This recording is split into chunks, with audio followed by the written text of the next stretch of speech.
बिस्मिल्लाहिर्रहमानिर्रहीम। अस्सलाम वालेकुम जी नाजरीन, कैसे हैं आप? अच्छा नाजरीन, आज का टॉपिक हमारा नल इनकम टैक्स रिटर्न फाइल करने का है।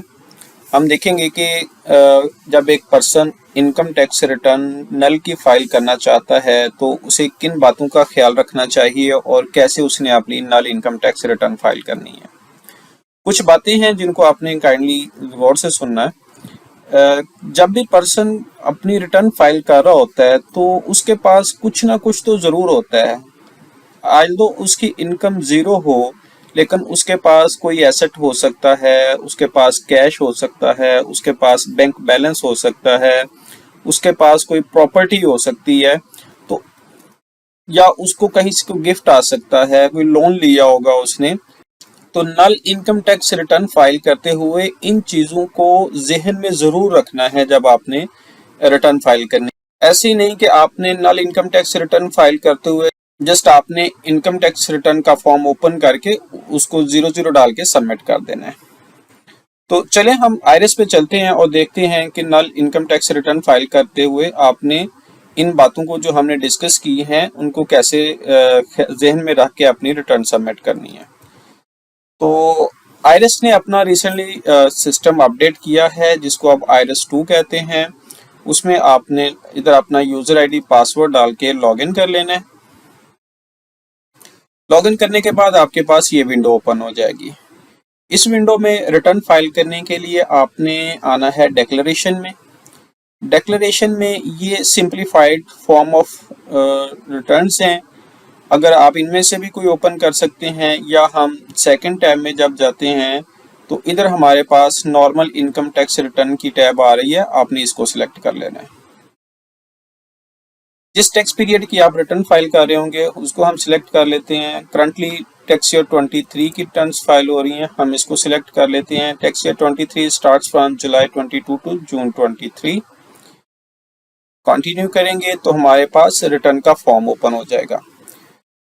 तो लेफ्ट साइड पे हमारे पास ये डिफरेंट टैब्स हैं। सैलरी, अगर आपकी कोई सैलरी इनकम है तो आपने एंटर करनी है। अगर आपकी कोई प्रॉपर्टी इनकम है, आपको कहीं से रेंट वगैरह आ रहा है, आपने वो एंटर कर देना है। अगर नहीं है तो जीरो कर देंगे। इसी तरह ये बिजनेस की टैब है। अगर कहीं से भी आपकी कोई बिजनेस इनकम है तो आपने इधर एंटर कर देनी है, अदरवाइज हम इसको भी ब्लैंक छोड़ देंगे। देन कैपिटल एसेट्स हैं, कैपिटल गेन लॉस अगर आपको है वो मेंशन करना है। अदर सोर्स इनकम, तो अगर तो इन इनकम में से कोई आपकी इनकम है तो आप इधर मेंशन कर देंगे, अदरवाइज आपने इसको ब्लैंक छोड़ देना है।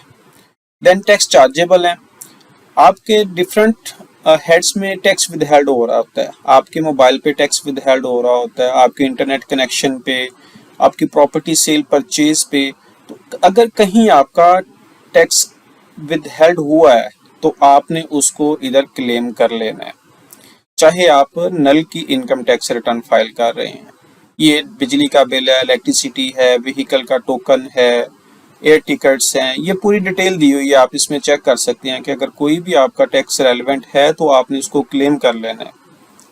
देन ये कंप्यूटेशन है। कंप्यूटेशन में जब आप जाके देखेंगे नल टैक्स रिटर्न फाइल करते हुए तो ये 00 आ जाएगा आपके साथ। देन हमारे पास आती है वेल्थ स्टेटमेंट। आल्दो आप नल की इनकम टैक्स रिटर्न फाइल कर रहे हैं, लेकिन आपका कोई खर्चा, कोई एक्सपेंस कुछ तो आप कर रहे होंगे ना, जो आपके पास पैसे थे। तो जो आपका रेलेवेंट एक्सपेंस होगा आपने इधर उसको रेलेवेंट हेड में मेंशन कर देते हैं। लेट्स सपोज हम कहते हैं जी 100,000 आपका एक्सपेंस हो गया था, तो इधर एंटर करने के बाद आपने ऊपर से कैलकुलेट कर देना है।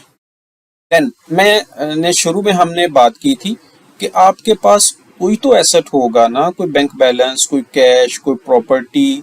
तो जो भी आपका एसेट आपके पास था आपने वो इस रेलेवेंट हेड में उसको मेंशन कर देना है। ये प्रॉपर्टी की टैब्स हैं, ये इक्विपमेंट की हैं, ये आपके बैंक अकाउंट सर्टिफिकेट्स की टैब हैं। जिस भी टैब में आपने डाटा एंटर करना है राइट साइड पे क्लिक करेंगे, आपके पास एक विंडो ओपन हो जाती है। इसमें आपने अकाउंट नंबर लिख देना है और इधर आपने ब्रांच का नाम लिख देना है, बैंक का नाम लिख देना है, और इसको सबमिट करेंगे तो हमारे पास एक विंडो ओपन हो जाती है जिसमें आपका बैंक बैलेंस, हम कहते हैं जी 5 लाख आपके पास बैंक बैलेंस था, वो आपने मेंशन कर देना इधर और इसको कैलकुलेट कर देंगे।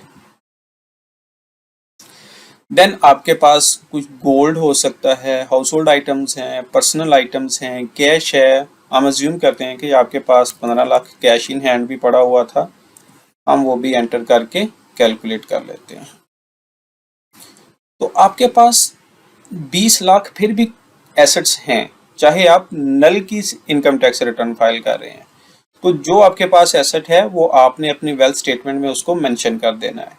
देन रिकंसिलिएशन की बात आती है। रिकंसिलिएशन में अब आप नल इनकम है, इनकम तो आपके पास कोई है नहीं, तो इधर हम इसको जीरो कर देते हैं। लेकिन आपके कुछ एक्सपेंसेस हो गए हैं जो हमने पीछे एंटर किए हुए हैं।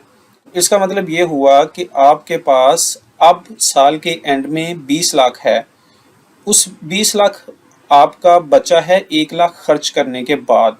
तो इसका मतलब हुआ कि साल के शुरू में आपके पास 21 लाख था, तो आपने नेट एसेट्स प्रीवियस ईयर्स में 21 लाख एंटर कर दिया और इसको कैलकुलेट कर देंगे।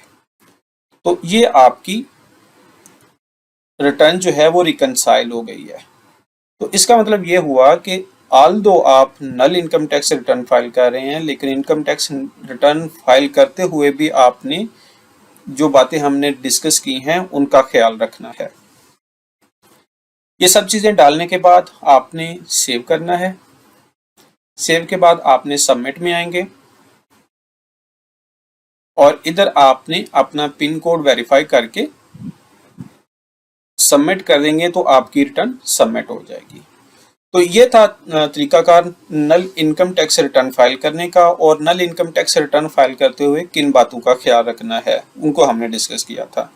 उम्मीद करते हैं ये वीडियो आपके लिए काफ़ी हेल्पफुल होगी, और आपसे रिक्वेस्ट है कि आप हमारे चैनल को लाइक और सब्सक्राइब करें। जज़ाकल्लाह जी, बहुत शुक्रिया आपका।